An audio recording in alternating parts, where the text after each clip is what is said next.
Selamat kita bertemu kembali di channel kami, Wahyu Pengharapan, melalui segmen ringkasan pelajaran Alkitab untuk yang ketiga untuk minggu ini. Topik kita kali ini ialah beberapa kontroversi. Ayat hafalan yang menjadi fokus kita dipetik dari Markus 2 ayat 27 dan 28, yang berbunyi, Yesus menambah, hari Sabat diwujudkan untuk manusia, bukannya manusia diwujudkan untuk hari Sabat. Jadi anak manusia jugalah Tuhan atas hari Sabat. Dalam ayat ini, Yesus mengajarkan bahwa hari Sabat diwujudkan untuk kebaikan manusia, bukan untuk membebani mereka dengan aturan ketat. Dengan menyatakan dirinya sebagai Tuhan atas Sabat, Dia menegaskan otoritinya untuk mentafsirkan tujuannya, menekankan belas kasihan dan keperluan manusia daripada kepatuhan terhadap hukum yang kaku. Kelakuan Yesus, cara Dia mengajar, dan bahkan penyembuhannya, bertentangan secara langsung dengan amalan tradisi pihak berkuasa agama ketika itu. Mereka menganggapnya menghujat, pemabuk, dan sahabat orang berdosa, serta pelanggar hari Sabat.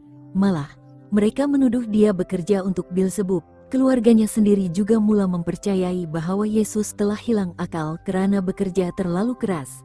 Tanpa ragu, kehidupan Yesus adalah kehidupan yang penuh kontroversi. Mari kita menyelami lebih dalam bagaimana Yesus, melalui tindakan dan ajarannya, menunjukkan bahwa kasih dan belas kasihan harus menjadi teras dalam pemeliharaan Sabat dan kehidupan kita sehari-hari. Kita juga akan melihat bagaimana prinsip ini diaplikasikan dalam berbagai situasi yang digambarkan dalam ayat-ayat yang kita pelajari minggu ini. Mari kita sama-sama saksikan ringkasan pelajaran yang ketiga untuk minggu ini. Topik kita yang pertama, menyembuh seorang lumpuh. Ayat kita dipetik dari Markus 2 ayat 5 katanya, ketika Yesus melihat iman mereka, Dia berkata kepada orang lumpuh itu, "Anakku, dosamu telah diampunkan." Ketika Yesus kembali ke rumah Petrus di Kapernaum, ramai orang datang untuk mendengarnya, dan 4 orang teman berusaha untuk membawa teman mereka yang lumpuh kepada Yesus dengan menurunkannya melalui atap. Yesus menyembuhkan akar penyakit orang lumpuh itu dengan memberikan pengampunan yang menenangkan jiwanya, walaupun ini dianggap penghujatan oleh para ahli Taurat. Untuk menunjukkan kuasanya mengampuni dosa, Yesus menyembuhkan orang lumpuh itu, membuktikan kuasanya untuk mengampuni dan memulihkan.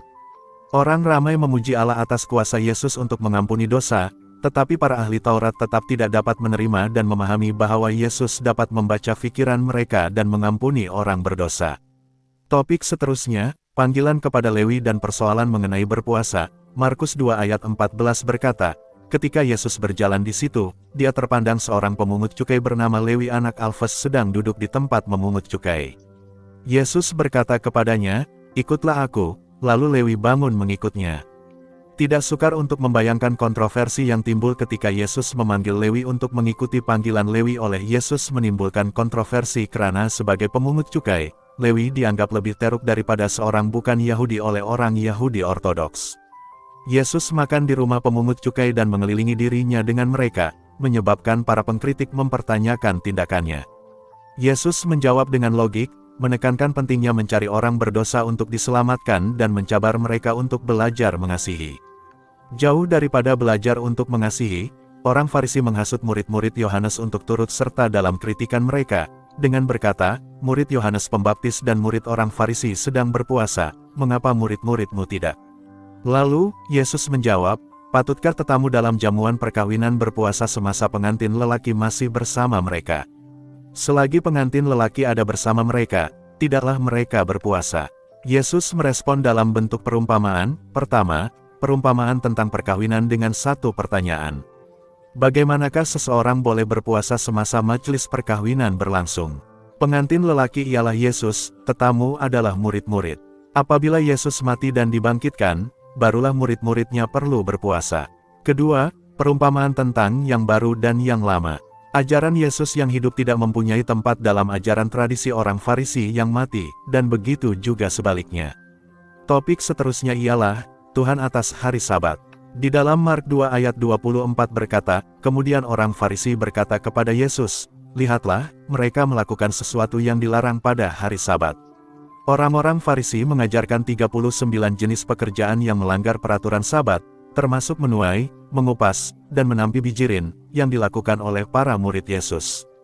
Yesus menjawab dengan mengingatkan mereka tentang Daud yang makan roti sajian. Yesus juga melakukan penyembuhan pada hari Sabat, yang dianggap pelanggaran. Yesus menekankan pentingnya berbuat baik dan menyelamatkan nyawa pada hari Sabat, menyatakan Dia adalah Tuhan atas hari Sabat yang diberikan untuk kebaikan manusia. Ironinya, orang Farisi sedang merencanakan satu pembunuhan. Topik yang kita bahas seterusnya ialah kisah di dalam cerita, bahagian 1. Kita baca di dalam Markus 3 ayat 22, katanya, sebilangan ahli Taurat dari Yerusalem berkata, dia dirasuk Bilzebul. Dengan kuasa ketua roh iblis dia menghalau roh-roh iblis. Markus menggunakan gaya, struktur cerita yang merangkumi dua naratif yang serupa, menonjolkan cerita di antaranya sebagai yang paling penting. Dalam Markus 3 ayat 20 dan 21, dia bermula dengan kisah keluarga Yesus mencari dia, kemudian menyelitkan kisah mengenai tuduhan orang Farisi di antara ayat 22 hingga 30, sebelum kembali kepada kisah keluarga Yesus dalam ayat 31 hingga 35. Tuduhan orang Farisi dan ahli Taurat tentang kuasa Yesus untuk mengusir Saitan adalah fokus utama dalam naratif ini. Yesus menerangkan melalui perumpamaan bahwa dia mengikat Saitan, yang digambarkan dalam perumpamaan itu sebagai orang kuat, untuk membebaskan orang yang kerasukan dan memberi amaran tentang bahaya mengaitkan pekerjaan Roh Kudus dengan Saitan, dengan berkata bahwa dosa atas Roh Suci tidak akan diampuni. Akhir sekali, kita membahas topik kisah di dalam cerita, bahagian 2, Markus 3 ayat 21, berkata, apabila keluarga Yesus mendengar perkara ini, mereka juga datang untuk mengambilnya apabila mendengar orang berkata, dia tidak siuman. Keluarga Yesus menganggap dia telah hilang akal karena terlalu bekerja, pemakanan yang tidak baik, dan tekanan berdebat dengan ahli Taurat dan Farisi. Selepas selingan kisah tuduhan Farisi, Markus kembali ke cerita keluarga Yesus, memperkenalkan ibu dan saudara-saudaranya yang mencarinya. Yesus tampak tidak memberi perhatian cukup kepada keluarganya, tetapi sebenarnya meninggalkan pekerjaannya untuk mengurus mereka akan memudaratkan misinya. Ikatan rohani lebih penting bagi Yesus, sesiapa yang melakukan kehendak Allah, dialah saudara lelaki, saudara perempuan, dan ibuku, katanya. Untuk mengakhiri, berikut adalah kesimpulan untuk pelajaran kita minggu ini dari Markus 2 dan 3 dengan topik beberapa kontroversi. 1. Pengampunan dosa dan penyembuhan. Yesus menyembuhkan seorang yang lumpuh dan mengampuni dosanya, menunjukkan bahwa dia memiliki kuasa untuk mengampuni dosa dan membawa kesembuhan rohani serta fisikal. Ini juga menimbulkan kontroversi dengan ahli Taurat yang menganggap tindakan Yesus sebagai menghujat Allah. 2. Pemanggilan Levi dan makan bersama orang berdosa. Yesus memanggil Levi, seorang pemungut cukai, untuk mengikuti dia dan kemudian makan bersama dengan para pemungut cukai dan orang berdosa. Tindakan ini menekankan misi Yesus untuk menyelamatkan yang hilang dan merobohkan benteng sosial. 3. Persoalan tentang puasa. Ketika ditanya mengapa murid-muridnya tidak berpuasa seperti murid-murid Yohanes dan orang Farisi, Yesus menjelaskan bahwa selama pengantin lelaki Yesus ada bersama mereka, mereka tidak perlu berpuasa, tetapi waktunya akan datang bila pengantin lelaki diambil dari mereka dan barulah mereka akan berpuasa. 4. Tuhan atas Sabat. Yesus menegaskan bahwa Sabat diwujudkan untuk kebaikan manusia, bukan untuk membebani mereka dengan aturan ketat. Dia menunjukkan bahwa keperluan manusia dan belas kasihan adalah lebih penting daripada kepatuhan yang kaku terhadap peraturan yang mereka kaitkan dengan pemeliharaan Sabat. 5. Penyembuhan pada hari Sabat. Yesus menyembuhkan seorang yang tangannya kering pada hari Sabat, menekankan bahwa melakukan kebaikan dan menyelamatkan nyawa lebih penting daripada aturan Sabat yang ketat. Ini menambahkan ketegangan konflik antara Yesus dengan orang Farisi. 6. Memanggil murid-murid. Yesus memanggil 12 muridnya, memberikan mereka otoriti untuk berkhutbah dan mengusir roh jahat, menekankan pentingnya pembentukan satu komuniti yang akan meneruskan misinya. 7. Reaksi terhadap pelayanan Yesus. Yesus menghadapi pelbagai reaksi terhadap pelayanannya. Keluarganya menganggap dia telah hilang akal, dan ahli Taurat menuduhnya bekerja dengan kuasa Bilzebub. Yesus menjelaskan bahwa kerajaan yang terpecah tidak dapat bertahan dan menegaskan kuasa Roh Kudus dalam pekerjaannya. 8. Keluarga Yesus yang sebenarnya. Ketika keluarga Yesus datang mencarinya, dia menyatakan bahwa siapa saja yang melakukan kehendak Tuhan adalah saudara, saudari, dan ibunya.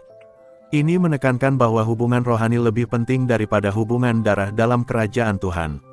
Sekian dan terima kasih kerana telah menyertai kami dalam pelajaran yang bermakna ini. Jangan lupa untuk tekan like dan share video ini. serta subscribe channel kami dan tekan lonceng notification agar Anda tidak terlepas menonton video kami yang akan datang dengan topik seterusnya yang pasti menarik perhatian Anda.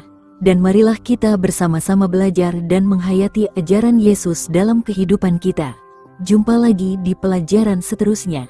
Tuhan memberkati.